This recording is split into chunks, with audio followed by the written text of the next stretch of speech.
Bonjour à toutes et à tous mes très chers amis, on se retrouve aujourd'hui pour une nouvelle vidéo, le débrief de la 15e étape du Tour de France, arrivée à Saint-Gervais-Mont-Blanc, victoire de Wouter Poels, le vétéran néerlandais de 35 ans qui s'impose et qui vient chercher sa première victoire en Grand Tour. Tout d'abord, n'hésitez pas à vous abonner, liker, partager, commenter, c'est très important pour le développement de la chaîne. Je remercie toutes les personnes qui le feront d'avance. Et n'hésitez pas aussi à aller voir le podcast de Radio Barbecue Merguez Co, dont je participe. J'ai fait l'animation la semaine dernière et là, mon ami Jules revient en tant que présentateur et nous allons débriefer ensemble la deuxième semaine. Et je donne rendez-vous aussi lundi soir à 21h sur ma chaîne YouTube. On va débriefer la deuxième semaine du Tour de France. Merci à tous. Donc, revenons sur cette étape remportée magistralement par Wouter Poels. Alors, il y a eu une grosse bataille pour l'échappée dans la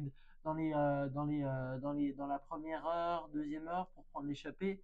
Et un groupe de 38 s'est formé avec en tête Julien Alaphilippe et Alexei Lutsenko qui avaient pris la tête par un moment. Puis ensuite, un groupe de 38 s'est formé avec des grands noms. Wouter Poels, Wout van Aert, Thibaut Pinot, Mathieu Burgodeau, Julien Alaphilippe, Lutsenko, Warren Barguil, Mikel Landa, il y avait Chris Neyland, il y avait énormément de noms qui pouvaient prétendre à cette victoire d'étape et le peloton va laisser filer petit à petit l'échappée et ils vont compter maximum jusqu'à 8 minutes d'avance et Guillaume Martin réussit à se faufiler dans le groupe et donc il fait une belle opération générale. Donc aujourd'hui nous avons eu le droit à une bagarre entre l'échappée. Alors plusieurs fois on a vu donc les attaques d'Alaphilippe, Lutsenko, ensuite on a vu Marco Haller, puis Rui Costa et ensuite c'est un groupe de 4 qui s'est formé avec Marc Soler, Wout van Aert, Chris Neylands et Wouter Poels qui se sont échappés. Derrière, piégés, nous avons Thibaut Pinot, Burgodeau, Warren Barguil, Guglielmi et j'en passe.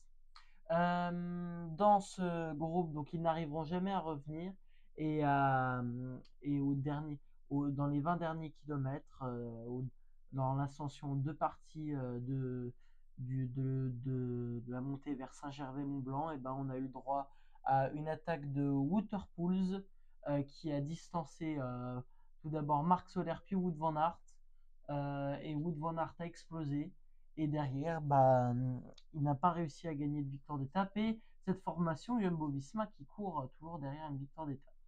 Ensuite, on a pu voir les autres tenter de revenir avec des attaques de Warren Barguil. Puis c'est Mathieu Burgodeau qui a fait la meilleure impression et qui est revenu sur Marc Soler. Troisième, décidément, cette formation Total Energy est toujours bien placée mais n'arrive pas encore à gagner. Il leur reste une semaine pour tenter de gagner. Alors il y aura Peter Sagan au sprint sûrement. Et puis il reste encore Pierre Latour, Mathieu Burgodeau, Valentin Ferron, Boissonhagen, des belles cartes qui peuvent aller chercher la victoire d'étape.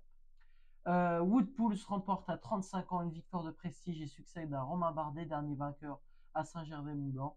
Derrière, les favoris avec des lâchés comme Félix Gall, Simon Yates qui sont tombés et qui ont perdu du temps. On a pu voir aussi David Gaudu tout d'abord en difficulté, puis qui est revenu et qui a fait une belle montée le français, mais malheureusement ça ne suffit pas pour suivre les meilleurs. Et donc on a eu le droit à une explication entre Pogacar et Vingegaard avec Adam Yates et Carlos Rodriguez comme arbitre.